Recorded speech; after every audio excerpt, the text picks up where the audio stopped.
Senhoras e senhores, tudo bem? Sauda a todos com a paz de Cristo. Obrigado por você curtindo, você compartilhando. Vamos trazer algumas informações importantíssimas para vocês nesse momento, hein? Eduardo Bolsonaro, nós temos mais informações também aqui que chegaram do Tagliaferro também, chegou informação agora, e também a treta, né, de Alan dos Santos e o prefeito, vê? Ele já foi logo para governador, né? Nem prefeito foi direto a governador com o apoio de Bolsonaro. Tarcísio de Freitas. Tarcísio de Freitas, depois de receber uma crítica ali, indireta, para não dizer direta, de Malafaia, domingo, né? Ele falou que alguns inventaram desculpas para não ir na Paulista, né? Ele falou. Agora, o Alan dos Santos, que o Alan fala mesmo, né, pessoal? Ele não tem medo de falar, né? Ele mete a borracha mesmo. Ele desceu a lenha aqui no governador, né? E chamou ele de frouxo ainda, hein? Tarcísio de Freitas vira alvo de Alan dos Santos. Seu frouxo. Meu Deus do céu. Vamos lá. Alvo de críticas de aliados de Jair Messias Bolsonaro por evitar ataque direto a Alexandre de Moraes, o governador Tarcísio de Freitas foi classificado como frouxo por Alan dos Santos. Para ele, Tarcísio deve ser tratado pela direita como cúmplice do ministro Alexandre de Moraes. Olha só, abro aspas. O Tarcísio, de frouxo, precisa ser tratado sob suspeita de traição, ou até mesmo cúmplice dos crimes de Moraes contra Bolsonaro, escreveu Alan dos Santos em suas redes sociais. O Eduardo também fez ressalvas sobre a postura de Tarcísio em entrevista ao Metrópolis.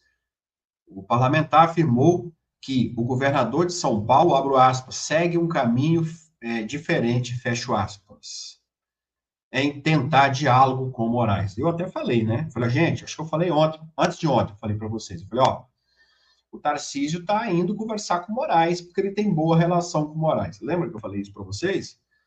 Eduardo ainda disse ainda concordar com o ataque feito por Silas Malafaia durante a manifestação na Avenida Paulista. Para o pastor, Tarcísio tenta tirar proveito político de Jair Messias Bolsonaro, né? Ele disse: o Silas tem muito mérito naquilo que disse na Avenida Paulista. Ele tem sido uma pessoa excepcional, principalmente nas manifestações de rua. E já entendeu que o Moraes não existe meio termo, não existe diálogo. Que com Moraes, né? Não tem, né? Pode haver diálogo até com outras pessoas, outras autoridades brasileiras, mas com Moraes, não, disse Eduardo Bolsonaro. Tarcísio de Freitas é um dos aliados de Bolsonaro, né? E um possível sucessor futuro. Eu tenho muito medo de algum dia o Bolsonaro indicar Tarcísio, viu? Eu tenho muito medo. E vamos ver o que o Eduardo disse agora? Vamos ver? Ele gravou um vídeo aqui, vamos ver? Tem muito medo, tá? Tagliaferro tá falando, vamos ver? Boa noite a todos. Primeiramente, eu quero agradecer a todos os comentários, todas as mensagens de apoio. Isso é essencial, vocês são ótimos, mas eu estou aqui agora para pedir uma coisa para vocês. Falta somente um voto para que a gente consiga abrir o impeachment de Alexandre de Moraes. Somente um voto, um senador. Então eu peço a você que force, que mande e-mail, que telefone, sabe, que compartilhe nas redes, forçando o seu senador a votar. Que só assim, com a pressão das pessoas, a pressão nacional, a gente vai conseguir ter o resultado. Eu acho que a gente já está quase, vamos colocar depois do meio de campo. Falta pouco para a gente colocar essa bola, para a gente fazer esse gol. Não vamos perder tudo que foi feito, não. Não vamos deixar cair tudo isso para trás, não. Eu conto com vocês. Eu peço que vocês façam, provoquem e que compartilhem e alcancem aí o seu... Boa noite a todos. Primeiramente, eu quero... Tagliaferro, que vai soltar, né, a bomba, né, como se diz aí, né, a delação premiada, então, dele, né, vamos ver vamos ver o que vai ser aí, né, dessa delação premiada, né, vamos aguardar, vamos aguardar. Diz ele que tem provas, vamos ver. O jornalista Glynn disse também que tinha e deu no pé, então, eu espero que ele tenha mesmo, porque ele trabalhou com o homem, né, trabalhou, e espero, ele já falou que já entregou para um canal de TV, espero que isso venha. Diz ele que até sexta, amanhã já é sexta, né? Hoje eu vou te mostrar um fato que o Alexandre de Moraes não quer que você veja. Essa semana o jornalista Michael Schellenberg trouxe novas revelações sobre a Vaza Toga, e o que foi publicado é simplesmente estarrecedor. Essas provas mostram sim que o 8 de janeiro foi uma farsa, exatamente como eu venho dizendo há um bom tempo. Os documentos revelam que o Alexandre de Moraes mostrou um gabinete paralelo, ilegal, junto com seu assessor, o juiz Ayrton Vieira, já conhecido da primeira parte da Lava Toga, a chefe de gabinete, Cristina Kozahara, e também o seu ex-assessor, Eduardo Tagliaferro. Qual era a função desse grupo? Perseguir e condenar inocentes apenas baseados em postagens nas redes sociais. E para isso eles criaram até uma classificação secreta. Se você tivesse postagens contra o PT, fotos vestindo camiseta verde e amarela, críticas ao Lula ou ao Partido dos Trabalhadores, bem como, por exemplo, críticas ao STF também, você recebia uma certidão positiva. E isso já bastava para te condenar. E tudo isso feito fora dos autos, fora do processo, de maneira ilegal, através de grupos de WhatsApp. Um caminhoneiro foi condenado apenas por postar críticas a Lula e às eleições de 2022 em seu Facebook. Ele é acusado de tentativa de abolição violenta do Estado Democrático de Direito e passou mais de 11 meses na cadeia, sem nunca ter cometido nenhum fato violento. Abre o parênteses aqui, esse é o mesmo crime que agora o Alexandre de Moraes tenta imputar contra mim devido às minhas relações aqui nos Estados Unidos. E para mim o caso mais absurdo, do vendedor ambulante Ademir Domingos Pinto da Silva, de 54 anos. Ele chegou no QG de Brasília depois de tudo aquilo ter ocorrido e chegou apenas para vender bandeiras e camisetas. Mesmo assim ele foi preso, sabe por quê? Por conta de tweets de 2018 criticando Lula da Silva. Nada sobre 8 de janeiro, nada sobre eleições. Ainda segundo a reportagem, erros eram muito comuns.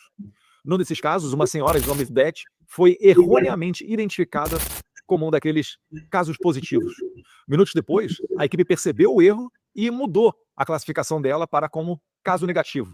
A mulher era provavelmente Gildete da Silva Guardia, uma aposentada de 74 anos, que se tornou uma das vítimas mais simbólicas desse abuso judicial.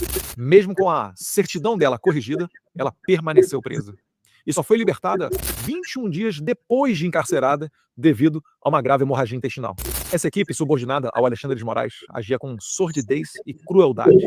No grupo de WhatsApp criado por eles, há diálogos em que Ayrton Vieira demonstrava abertamente a sua vontade, a sua sede para prender todo mundo logo na audiência de custódia, no primeiro momento possível.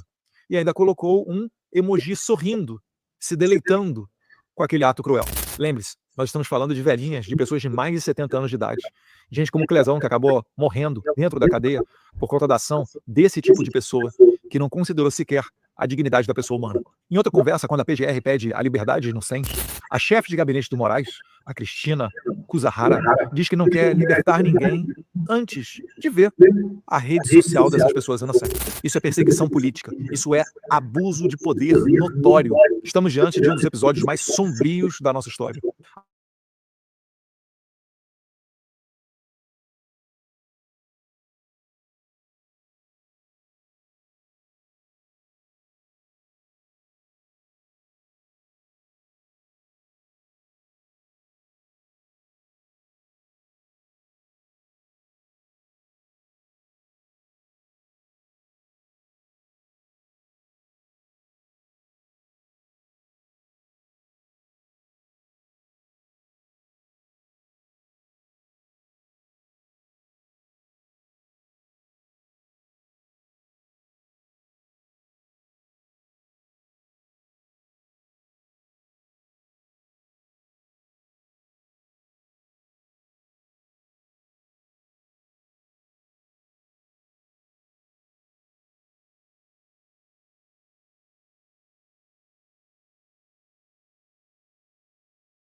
Que cara retado, né? Esse Eduardo Bolsonaro, né? O cara tem coragem, né? Foi para lá, colocou em risco sua família, seu cargo. Não é qualquer um que faz isso não, tá, irmão? Tem que ter coragem. Parabéns, Eduardo. Esse sim será o futuro presidente no futuro, né? Porque agora é Jair Messias Bolsonaro, 2026, de volta nas urnas, né? Isso vai acontecer, pode ter certeza que sim. Vamos lá, curta, compartilha, se inscreve nesse canal. Muito obrigado.